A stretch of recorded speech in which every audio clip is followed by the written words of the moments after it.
말씀하신 거 아니에요? 우선은 제가 이런 자리에 있기까지를 도와주신 분들은 제가 강동 주민이라고 말씀을 드려야 되겠죠. 예.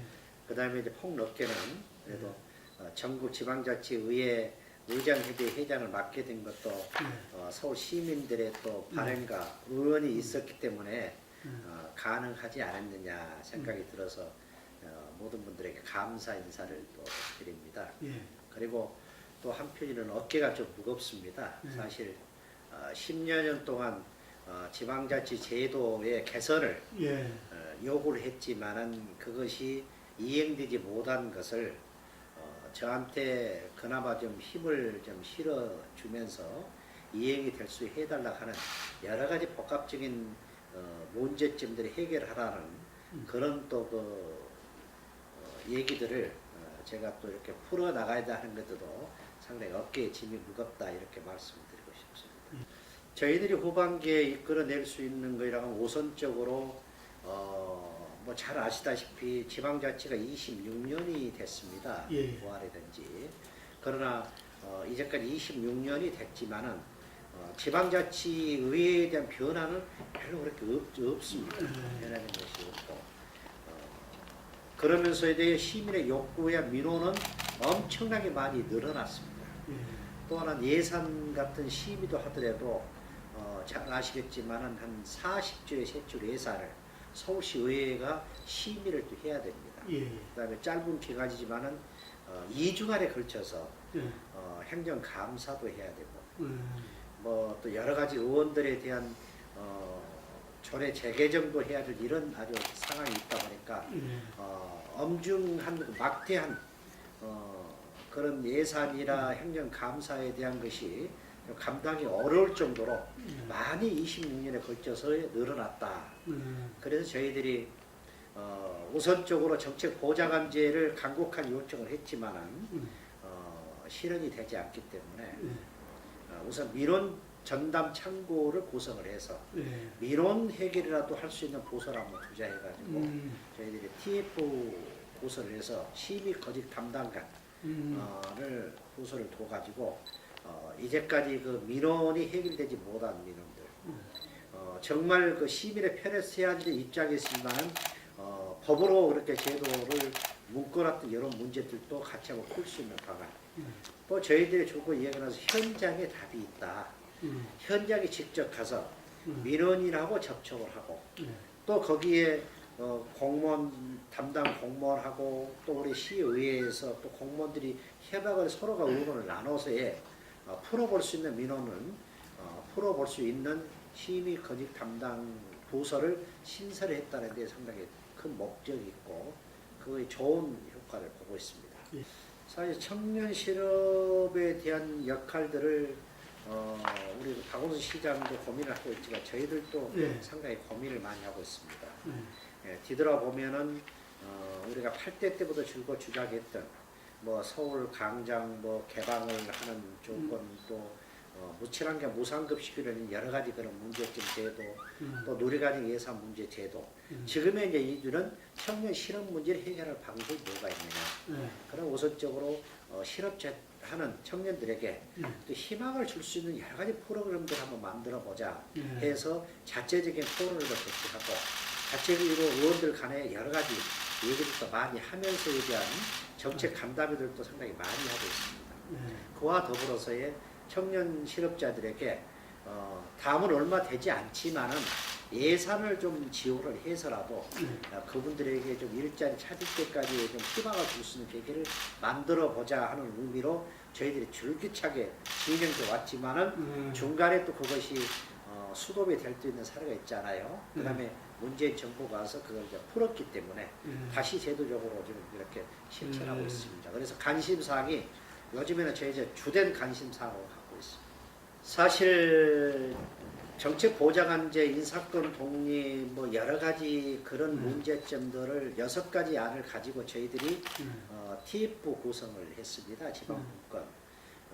그러니까 TF 구성을 해서 추진해 나가고 있음과 동시에 문재인 정부가 탄생이 돼서 지방 분권을 하겠다고 공약을 내세웠어요. 그래서 상당히 저희들이 먼저 TF 구성을 하면서에 대한 역할을 상당히 많이 했었죠.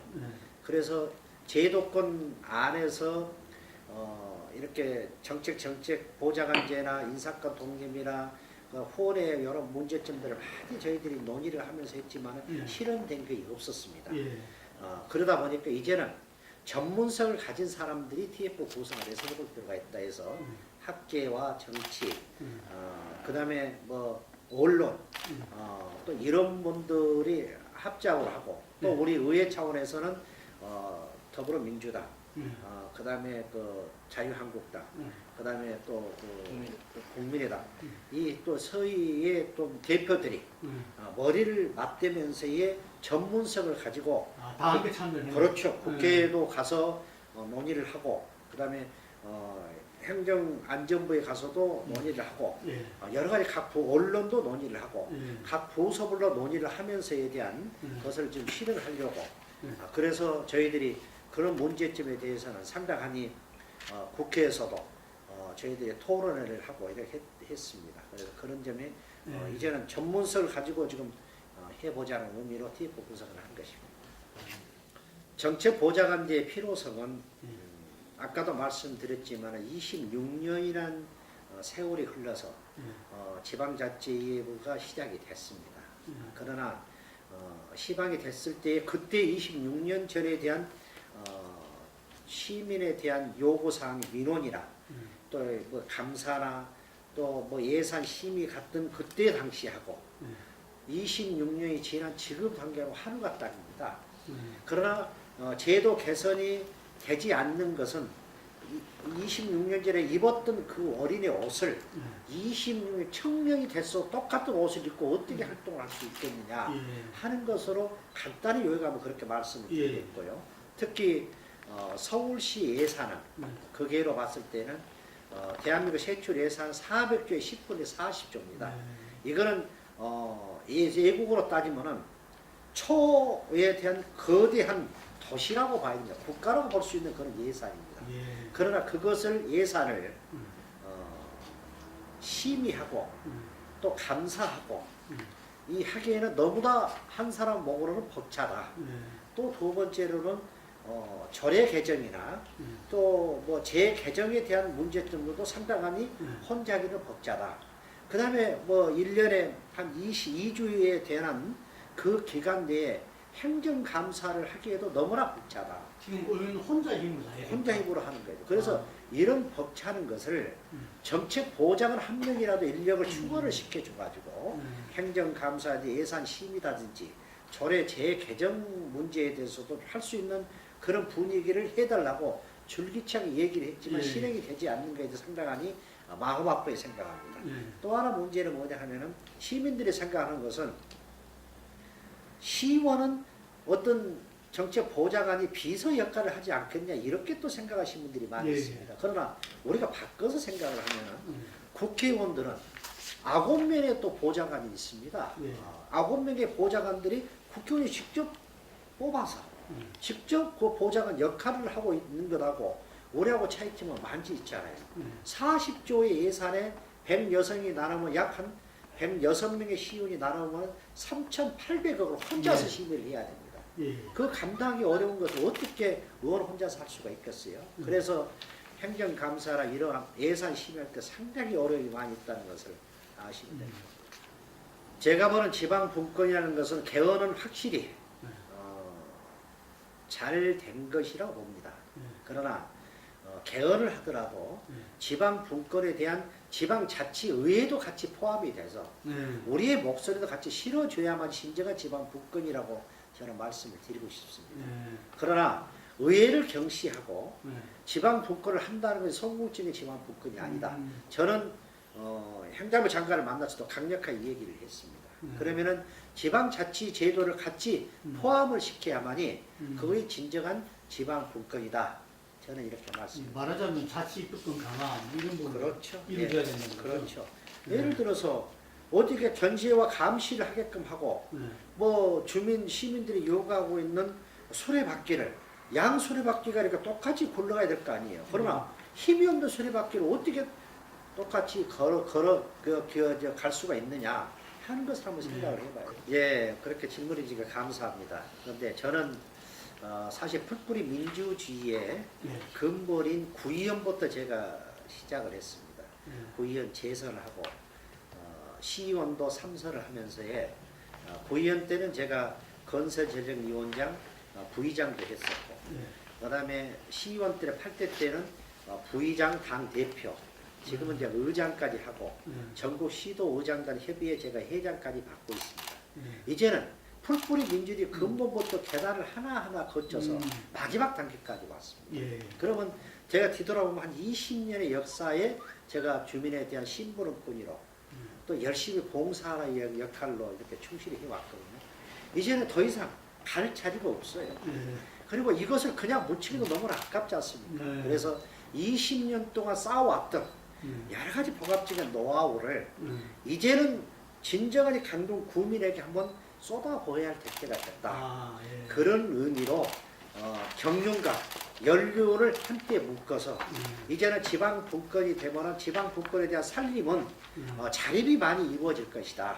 지원이 간과 동시에 그러면 이 살림을 제대로 된 아주 크게 재정 자립도를 높일 수 있고 그 다음에 25개 구에서 어떤 갈 수 있는 구로 만드는 외에는 연륜과 경륜을 같이 묻어놓으면 되지 않느냐.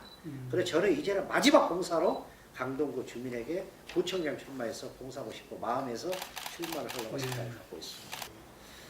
강동구는 사실 25개 구에서 제일 지형이 입지 조건이 좋은 지역입니다. 아, 예. 앞으로 엄청난 발전을 할 수 있는 지역입니다. 예, 그렇죠. 그것은 왜냐하면 예. 한강이 인접해 있고 예. 뒤에는 산이 또 돼 있고 예. 그 다음에 교통, 사통, 팔달이 돼 있는 지역이 강동구입니다. 한번 와보시면 알겠지만 그리고 공기가 맑은 청정 지역입니다. 또 두 번째로 강동은 25개의 마지노선 개발될 수 있는 지역입니다. 그래서 강동이 이제는 그 다른 구의 그 강남 벨트에 있어가 제일 낙후된 지역으로 생각하지만 이제는 강동구를 관광 자원화를 만들어서 누구나 찾고 싶고 청정지구로 오고 싶어 하고 머물고 싶어 하는 지역의 어떤 콘셉트를 만든다 하면은 강동구는 명실상부한 대표의 강동구의 대표 성격을 가질 수 있는 구가 될 것이다. 저는 이렇게 서울의 자신합니다. 대표가 될 수 있다. 예, 자신합니다.